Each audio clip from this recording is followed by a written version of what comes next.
अहिलेको सुदन गुरुङको सरकारले फेरि अर्को भिआइपीमा चाहिँ च्याप्प पारेर समातेछ। उहाँ हुनुहुन्छ पटक पटक हाम्रो रूपन्देही क्षेत्रबाट चुनाव जित्नु भएको र अर्थमन्त्रीसम्म बन्नु भएको हाम्रो माननीय विष्णु पौडेल हजुरबुवा। उहाँ अहिले सम्पत्ति शुद्धिकरण मुद्दामा पक्राउ पर्नु भएको रे। अब भिडियो बनाएकी किन भन्नलाई फेरि अब हाम्रै क्षेत्रको र प्रत्यक्ष देखेको मान्छे भएपछि भिडियो बनाउनु परेन त। भर्खरै सम्पन्न भएको संविधान सभाको चुनावमा उहाँ पनि हाम्रो क्षेत्रबाट उठ्नु भएको थियो कि, अनि हाम्रो घर घरमा ठुलो स्पिकर बजाएर आउनुहुन्थ्यो।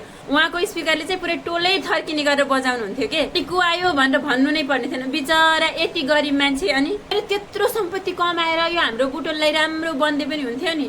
कति गाह्रो छ हामीलाई यहाँ बस्न, घर अगाडिको बाटो पिच भएको छैन, यति धेरै धुलो धुवा खाइरहेको छ। यो चाहिँ कसले हेर्ने होला। अहिले पनि हाम्रो क्षेत्र नम्बर 2 बाट उठ्नु भएको थियो नि, सबैजनालाई थाहा छ नि बुटोलवासीहरू। तर अहिले हाम्रो राजसभाको सरकारले नेकपा एमाले लगायत सबै ठुल्ठुला पार्टीहरूलाई ट्वा पारिदिएर टाट पल्टाइदियो। यो पनि सुन्नमा आएको छ उहाँ पक्राउ परेपछि बिरामी पनि हुनु भएको छ अरे। होइन, उनीहरूलाई चाहिँ कति डिग्रीको ज्वरो आउँछ होला, यसरी पक्राउ पर्दाखेरि जहिले पनि नेता कार्यकर्ताहरू बिरामी परेको देखिन्छ त।